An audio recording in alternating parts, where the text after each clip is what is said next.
नमस्कार, आप सभी का स्वागत है study with JR YouTube channel में। आज के इस वीडियो में हम अध्याय 18 पढ़ेंगे जिसका नाम है वैदिक सभ्यता एवं संस्कृति।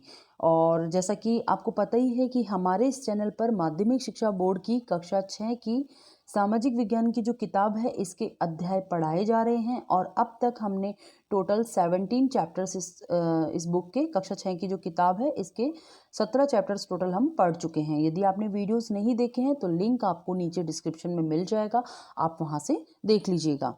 और आज हम पढ़ेंगे अध्याय 18, ठीक है।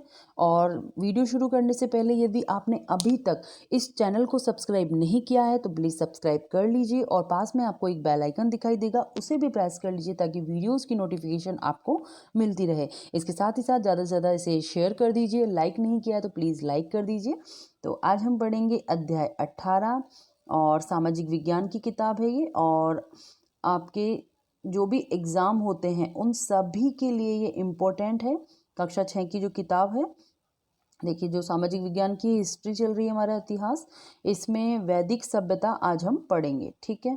तो वैदिक सभ्यता में देखिए, आदिकाल से ही वसुदेव कुटुंबकम की भावना भारतीय संस्कृति की विशेषता रही है। हमारी भारतीय संस्कृति की विशेषता क्या है कि हमारे यहाँ पर वसुदेव कुटुंबकम की भावना पाई जाती है ना। शांति एवं सहिष्णुता सनातन संस्कृति के प्रमुख आदर्श रहे हैं। शांति और सहिष्णुता सनातन संस्कृति जो है इसके प्रमुख आदर्श रहे हैं। इन्हीं आदर्श परंपराओं की झलक हमें वैदिक सभ्यता में देखने को मिलती है, जिसके बारे में आज हम इस अध्याय में पढ़ेंगे, ठीक है। पहले हमने पढ़ा था सिंधु घाटी सभ्यता के बारे में। पहले कौन सा पढ़ा था हमने? पहले पढ़ा था हमने सिंधु घाटी सभ्यता, चैप्टर 17 जो था हमारा। और आज हम पढ़ेंगे वैदिक सभ्यता के बारे में। तो देखिए, वैदिक संस्कृति भारत की सनातन संस्कृति है। वैदिक संस्कृति जो है भारत की सनातन संस्कृति है। वैदिक संस्कृति का ज्ञान हमें वेदों तथा वैदिक साहित्य से प्राप्त होता है। वैदिक संस्कृति का ज्ञान हमें किससे प्राप्त होता है? वेदों और वैदिक साहित्य से, ठीक है। वेद हमारी संस्कृति की धरोहर हैं। वेदों में उस समय के लोगों के रहन सहन, जीवन, समाज व्यवस्था, परिवार व्यवस्था, व्यवसाय आदि का उल्लेख मिलता है। किसमें मिलता है? वेदों में, है ना। जो भी उस समय के लोगों का रहन सहन था, जैसा जीवन था, जैसी समाज व्यवस्था उस समय पाई जाती थी, जो भी परिवार व्यवस्था थी, व्यवसाय था, तो वो सब उन सब के बारे में जानकारी हमें किससे मिलती है? वेदों से मिलती है। सबसे पहले ऋग्वेद लिखा गया, शेष 3 वेद तथा वैदिक साहित्य बाद में लिखे गए थे। सबसे पहला कौन सा है? सबसे पहला है ऋग्वेद, ठीक है, ये आप याद रखेंगे। वेदों को लिखे जाने के आधार पर वैदिक काल को 2 भागों में बांटा गया है। एक तो हो गया पूर्व वैदिक काल और एक हो गया उत्तर वैदिक काल, ठीक है। देखिए, ऋग्वेद के ऋग्वेद की समय की सभ्यता को ऋग्वेदिक सभ्यता, ऋग्वेद के समय की जो सभ्यता थी उसको कहा गया ऋग्वेदिक सभ्यता। और उसके बाद वैदिक काल की सभ्यता को उत्तर वैदिक काल की सभ्यता कहते हैं, ठीक है। इसके बाद देखिए वैदिक साहित्य। वेद भारतीय संस्कृति के महत्वपूर्ण आधार हैं। सत्य एवं ज्ञान के बीज हमें वेदों से प्राप्त होते हैं, क्योंकि समस्त ज्ञान वेदों में निहित है। वेद भारत का आदि ग्रंथ है एवं आर्यवर्त की प्राचीन रचनाएं हैं। इनकी संख्या 4 है। तो आपको वेदों की संख्या याद रखनी, कितनी है? 4 है। एक तो ऋग्वेद, यजुर्वेद, सामवेद और अथर्ववेद, ठीक है। ये आप याद रखेंगे। ये वेद की संख्या कितनी है? वेद की संख्या है 4, ठीक है। कौन कौन से? ऋग्वेद, यजुर्वेद, सामवेद, अथर्ववेद। इसमें देखिए सबसे पहला है ऋग्वेद। यह सबसे प्राचीन वेद है। अगर आपसे पूछा जाए सबसे प्राचीन वेद कौन सा है तो ये है ऋग्वेद।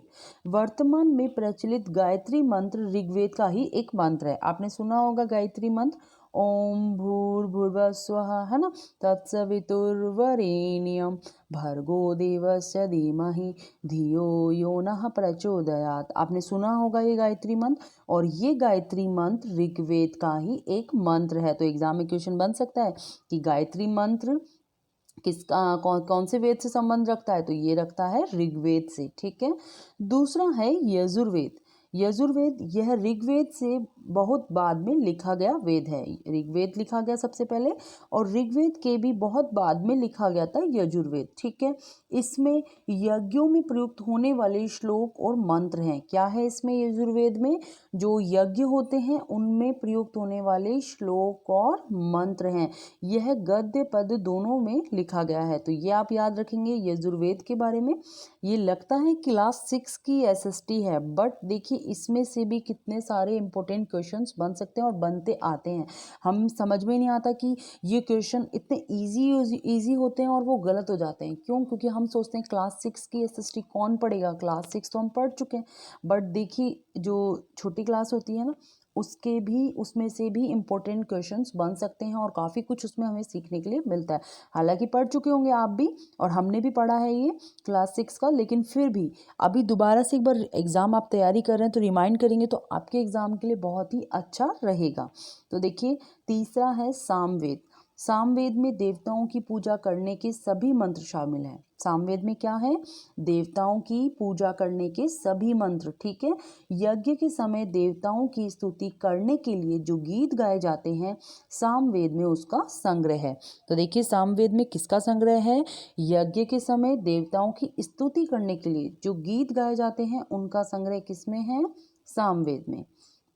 इसके बाद देखिए भारतीय संगीत में स्वर का उद्भव सामवेद से हुआ है। भारतीय संगीत में स्वर का उद्गम किससे हुआ है?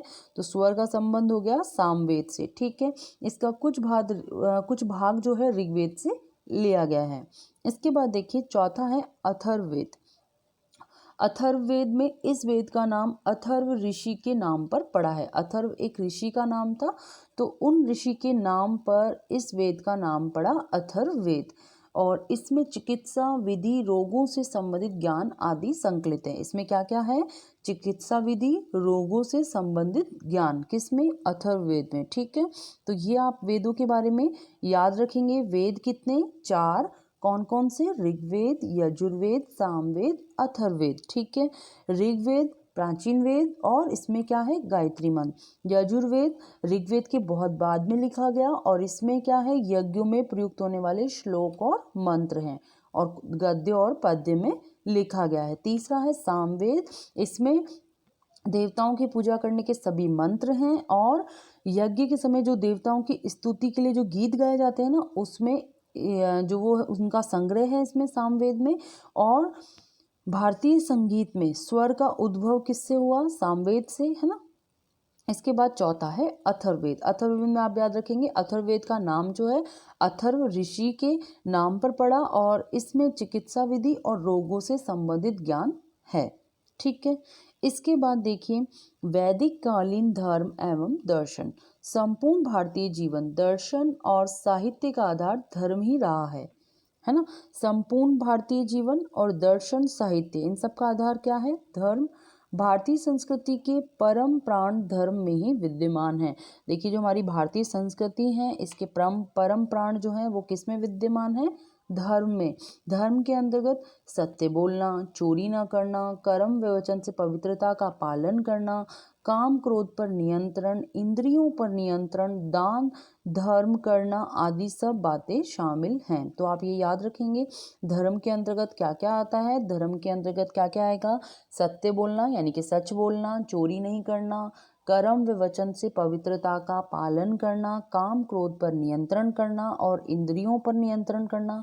कितनी इंद्रियां हैं हमारे पास? 5। कौन कौन सी? आँख, नाक, कान, जीभ और त्वचा। ठीक है, ये 5 इंद्रियां। इंद्रियों पर नियंत्रण करना, दान धर्म करना, ये सब बातें इसके अंदर आती हैं। किसमें? धर्म में। ठीक है, वैदिक धर्म व दर्शन केवल भारतीयों को दृष्टि में रखकर ही अपना स्वरूप प्रकट नहीं करता, बल्कि यह मानव को विश्व मानव बनाने की योग्यता रखता है। ठीक है, यह दुनिया के प्रत्येक व्यक्ति के लिए उपयोगी है। इसके बाद देखिए वैदिक सभ्यता व संस्कृति की प्रमुख विशेषताएं। ठीक है, अब हम पढ़ने जा रहे हैं वैदिक सभ्यता व संस्कृति की प्रमुख विशेषताएं। तो देखिए वैदिक कालीन सामाजिक जीवन। अब वैदिक कालीन सामाजिक जीवन में क्या क्या होता था? तो सबसे पहले नंबर पे दिया गया है संयुक्त परिवार प्रथा। जो वैदिक कालीन सामाजिक जीवन है इसमें संयुक्त परिवार प्रथा पाया जाती है, यानी कि जॉइंट फैमिली जिसे हम बोलते हैं परिवार को इंग्लिश में बोला जाता है फैमिली, और संयुक्त को बोल सकते हैं आप जॉइंट। तो जॉइंट फैमिली हुआ करती थी वैदिक काल के समय में। तो देखिए वैदिक काल में आर्यों का जीवन काफी सुव्यवस्थित था। समाज की मूल इकाई परिवार थी। पिता परिवार का मुखिया होता था, जैसे अभी होता है कि पिता जो है परिवार के मुखिया होते हैं, तो वैदिक काल में भी सेम यही था। जो पिता होते थे वो परिवार के मुखिया होते थे। वैदिक काल में संयुक्त परिवारों की प्रधानता थी। माता पिता, भाई बहन, चाचा भतीजा, पुत्र पौत्र आदि 4-5 पीढ़ियां एक ही परिवार में साथ साथ रहती थी। कौन से काल की बात हो रही है? वैदिक काल की। संयुक्त परिवार प्रणाली के मूल में दो बातें प्रमुख थी। एक परिवार की संपत्ति तथा सदस्यों की सुरक्षा और दूसरी थी आजीविका। ठीक है, तो देखिए संयुक्त परिवार प्रणाली के मूल में दो बातें प्रमुख थी। दो बातें कौन कौन सी थी? एक तो थी परिवार की संपत्ति और सदस्यों की सुरक्षा, और दूसरी थी आजीविका, है ना। आजीविका के मुख्य साधन कृषि, पशुपालन, कुटीर उद्योग धंधे में सभी का सम्मिलित योगदान होता था। तो देखिए आजीवन के मुख्य स्रोत होते थे इनके कृषि, पशुपालन, कुटीर उद्योग, और इनमें सबका जो परिवार के जितने भी सदस्य हैं सबका बराबर इसमें सहयोग होता था, है ना। इस प्रकार उनका पारिवारिक जीवन सुखी व शांतिमय था। यद्यपि पुरुष परिवार का मुखिया होता था, किंतु परिवार के कार्यों में महिलाओं का महत्वपूर्ण स्थान था। ऐसा नहीं था कि महिलाओं को स्थान नहीं देता, तो परिवार में जो महिलाएं होती थी उनका भी महत्वपूर्ण स्थान था। लेकिन जो परिवार था वो पितृसत्तात्मक था, मतलब जो परिवार में पुरुष जो है वही मुखिया होता था। वैदिक सामाजिक जीवन की प्रमुख विशेषताएं। तो देखिए वैदिक सामाजिक जीवन की प्रमुख विशेषताएं आपको इस साइड दी गई हैं। क्या क्या विशेषताएं हैं? एक तो है संयुक्त परिवार प्रथा, यानी कि जॉइंट फैमिली सिस्टम था। नैतिक व आध्यात्मिक शिक्षा उस समय दी जाती थी। नारी का समाज में महत्वपूर्ण स्थान था। जीवन में 16 संस्कारों का महत्व था। ये मैं आपको बताऊंगी 16 संस्कार कौन कौन से हैं। तो इन सब का काफी महत्व था। कौन से काल में? वैदिक काल में, है ना।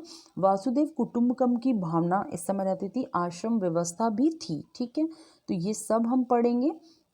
इसमें देखिए नेक्स्ट टॉपिक है वैदिक कालीन सामाजिक जीवन में। पहला हमने पढ़ लिया संयुक्त परिवार प्रथा, और दूसरा है शिक्षा। अब शिक्षा के बारे में देखिए बताया गया है। वैदिक काल में शिक्षा का महत्वपूर्ण स्थान था। शिक्षा का आधार सादा जीवन उच्च विचार था। क्या था शिक्षा का आधार? सादा जीवन उच्च विचार। गुरुकुलों में शिक्षा दी जाती थी। लड़के लड़कियों को समान रूप से शिक्षा दी जाती थी, मतलब ऐसा कोई भेदभाव नहीं था कि लड़का है तो उसको ज़्यादा शिक्षा मिलेगी और लड़की है तो उसको नहीं दी जाएगी या कम शिक्षा मिलेगी, ऐसा कोई भेदभाव नहीं था। लड़का व लड़की दोनों को समान रूप से शिक्षा दी जाती थी वैदिक काल में। शिक्षा का माध्यम संस्कृत था। ठीक है, शिक्षा का माध्यम कौन सा था वैदिक काल में? संस्कृत। उस समय संस्कृत भाषा काफी उन्नत अवस्था में थी। शिक्षा का प्रधान लक्ष्य बौद्धिक व आध्यात्मिक विकास तथा आचरण की पवित्रता को विकसित करना था। तो शिक्षा का प्रधान लक्ष्य क्या था? कि बौद्धिक व आध्यात्मिक विकास और आचरण की पवित्रता को विकसित करना। इसके बाद देखिए तीसरा पॉइंट है नारी का स्थान। वैदिक काल में समाज में स्त्रियों को महत्वपूर्ण स्थान प्राप्त था। जो वैदिक काल है इसमें स्त्रियों की स्थिति बहुत ही अच्छी थी और स्त्रियों को महत्वपूर्ण स्थान प्राप्त था समाज में। परिवार में स्त्री को पुरुषों की तरह सभी अधिकार प्राप्त थे। सामाजिक व धार्मिक समारोह में वह पुरुषों के साथ भाग लेती थी। ठीक है, इसके बाद देखिए इस काल में पर्दा प्रथा नहीं थी। ये आप याद रखेंगे कि वैदिक काल में पर्दा प्रथा नहीं थी। लड़कियों को पढ़ाने का प्रचलन था, लड़कियों को पढ़ाया जाता था, लड़कियों को पढ़ाने का प्रचलन था, जिसके परिणाम स्वरूप घोषा, अपाला, लोपामुद्रा, श्रद्धा आदि परम विदुषी स्त्रियां इस काल में हुई थी, जिन्होंने वैदिक ऋचाओं की रचना की थी। ठीक है, देखिए इसमें कहा भी गया है कि यत्र नार्यस्तु पूज्यन्ते रमन्ते तत्र देवता, अर्थात जहाँ स्त्रियों का सम्मान होता है वहाँ देवताओं का निवास होता है।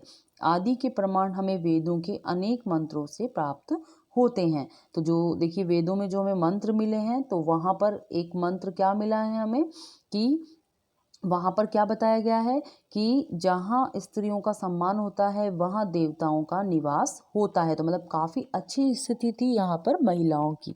इसके बाद देखिए चौथा पॉइंट है संस्कार। संस्कार में देखिए वैदिक संस्कृति में संस्कारों का बहुत महत्वपूर्ण स्थान रहा है। वैदिक संस्कृति में संस्कारों का महत्वपूर्ण स्थान था और बच्चे के जन्म, यज्ञोपवीत, विवाह, मृत्यु आदि के अवसर पर विधि विधान से अनुष्ठान संस्कारों की प्रथा प्रचलित थी। इस तरह एक व्यक्ति के जीवन में जन्म से मृत्यु पर्यंत तक कुल 16 संस्कारों का प्रचलन था। यज्ञ जीवन का आवश्यक अंग था।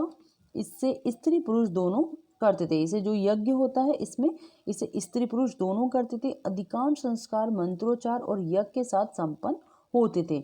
बाल विवाह उस काल में नहीं होते थे। तो ये याद रखना है एक इम्पोर्टेंट फैक्ट कि पर्दा प्रथा नहीं थी, बाल विवाह नहीं होते थे। कौन से काल में? वैदिक काल की बात हो रही है। एक पत्नी प्रथा उस समय प्रचलन में थी। आज भी हिंदू परिवारों में इन संस्कारों को अपनाया जा रहा है और हम अपनाते भी हैं। 16 संस्कार होते हैं सारे इस तरीके से। बच्चा जन्म लेता है तो पूरा मंत्रोच्चारण होता है ना, हवन यज्ञ होता है। तो ये सब चीज़ें हम लोग करते हैं, अपनाते हैं। और इसके बाद देखिए 5वां पॉइंट है वसुदेव कुटुंबकम। वसुदेव कुटुंबकम का अर्थ है संपूर्ण पृथ्वी के प्राणी मात्र के एक ही परिवार का हिस्सा होने की उदात्त भावना। क्या अर्थ है वसुदेव कुटुंबकम का? कि संपूर्ण पृथ्वी के प्राणी मात्र के एक ही परिवार का हिस्सा होने की उदात्त भावना। वैदिक काल में प्रत्येक व्यक्ति इस भावना से व्यवहार करता था।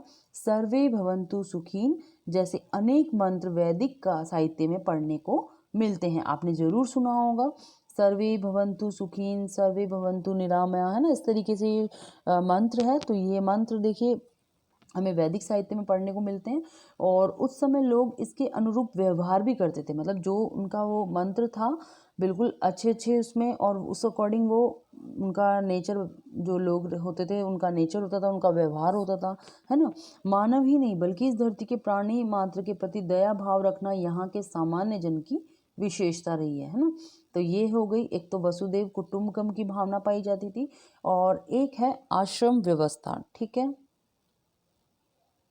तो आश्रम व्यवस्था वाला जो टॉपिक है इसको हम नेक्स्ट वीडियो में पढ़ेंगे। इसका जो भाग 2 आएगा ना उसमें इस जो ये चैप्टर है ना 18, चैप्टर 18 अध्याय 18 वैदिक सभ्यता और संस्कृति, इस चैप्टर को हम पूरा कंप्लीट पढ़ लेंगे। और आज के वीडियो में इतना ही। वीडियो अच्छी लगी तो प्लीज़ वीडियो को लाइक कर दीजिए, ज़्यादा से ज़्यादा शेयर कर दीजिए और चैनल सब्सक्राइब नहीं किया है तो सब्सक्राइब भी कर लीजिए। धन्यवाद।